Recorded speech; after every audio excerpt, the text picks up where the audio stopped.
नमस्कार दोस्तों, स्वागत है आपका। मैं हमेशा आपसे कहता हूँ दोस्तों कि कभी कभी हमारे जो दिल के सपने होते हैं, मतलब कुछ ऐसे सपने जो शायद इस जन्म में पूरे नहीं होते या फिर हम ठीक से उस पर काम नहीं कर पाते। बहुत लोगों की अलग अलग कुछ मजबूरियाँ होती है उस वजह से।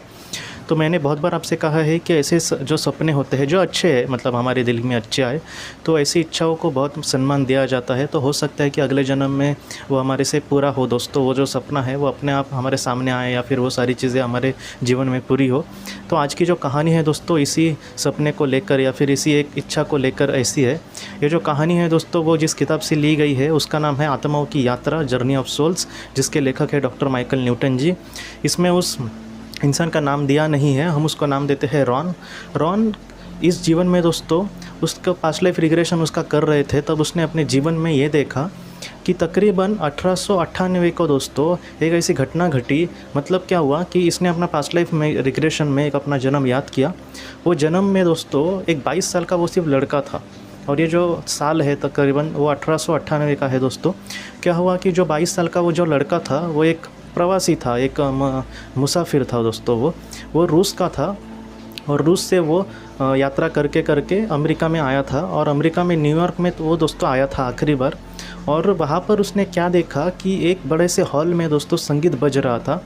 इसके दिल में उसी पल ऐसे लगा कि मैं शायद संगीत सीखना चाहता हूँ, या फिर मैं आगे चल के संगीत पर काम करना चाहता हूँ, या फिर मैं एक संगीतकार बनना चाहता हूँ। और उसको ये मतलब वो जो दौर था दोस्तों, उसमें उसको यही लगा कि मैं ये करना चाहता हूँ, मेरा ये सपना है, मैं अब आगे का ज़िंदगी जो है उसकी वो इसके लिए खर्च करना चाहता हूँ, संगीत के लिए। लेकिन दोस्तों दुर्भाग्यवश क्या हुआ कि एक एक्सीडेंट में दोस्तों उसकी मौत हो गई। और ये जो साल था मैंने अभी कहा कि 1998 का है, और उस वक्त दोस्तों ये जो रॉन है वो 22 साल का लड़का था। तो तकरीबन वो जब इसको मौत हो गई तब उसकी आत्मा ने फिर से जन्म लिया दोस्तों। उसकी आत्मा ने फिर से जो जन्म लिया वो 1937 को फिर से उसने जन्म लिया। और इस जीवन में दोस्तों उसने अपने जब आत्मलोक में था दोस्तों वो, तब उसने कहा है कि मेरा ये जो बाद में जन्म होने वाला है, तो उसको कुछ शहर के नाम या फिर शहर दिए गए थे कि तुम्हारा जन्म कहाँ पे हो ऐसे तुम्हें लगता है। तब उसने ये कहा था कि मैं न्यूयॉर्क में ही जन्म लेना चाहता हूँ। और उसी तरह से दोस्तों उसका बाद में जो जन्म हुआ वो 1937 को जो जन्म हुआ वो न्यूयॉर्क में ही होगा, ऐसे उसने कहा उसकी आत्मा ने। और उसने ये कहा कि ऐसी जो आत्मा है उसको पहले से दोस्तों उसको प्राथमिक शिक्षा मिलेगी संगीत की, और वो एक अच्छा संगीतकार उस जीवन में बन सकता है। तो और रॉन ने ये कहा कि उस ऐसे उसका वातावरण होगा या फिर उसको ऐसी शिक्षा फिर मतलब बचपन से ही मिलेगी उसको संगीतकार बनने के लिए। इस जन्म में कुछ बड़ी बात तो करनी नहीं होगी, लेकिन ये जो सारी चीज़ें हैं वो अपने आप उसके जीवन में आ सकती है। तो ये जो रॉन की कहानी है दोस्तों वो हमें यही सिखाती है कि अगर हमारे जीवन में कुछ ऐसे अधूरे सपने हो, जो कभी कभी मैं सच कहता हूँ दोस्तों कि हम कितना भी कहें, लेकिन कुछ लोगों के ऐसे भी सपने होते हैं कि तो तकरीबन वो इम्पॉसिबल होता है उनके जीवन में पूरा करना उनके लिए। तो ऐसे वक्त में आपको ज़रा भी घबराने की ज़रूरत नहीं है।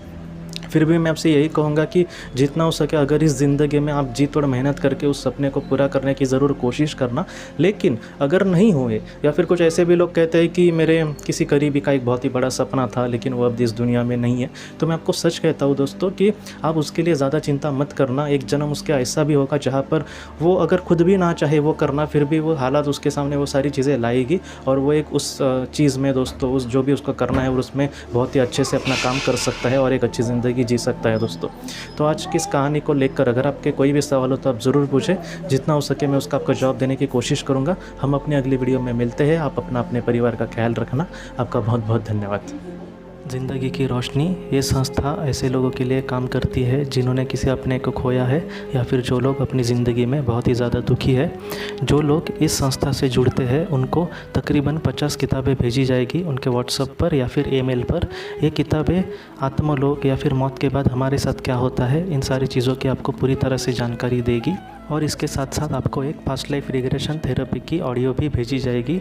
इस ऑडियो की मदद से आप घर बैठे अपनी पास्ट लाइफ रिग्रेशन करने की कोशिश कर सकते हो।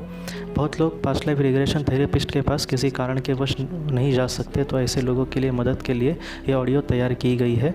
तो आप ज़रूर इस संस्था से जुड़े। इस संस्था से जुड़ने के लिए सामने जो व्हाट्सएप का नंबर दिया है आप कृपया उस पर संपर्क करें। आपका बहुत बहुत शुक्रिया।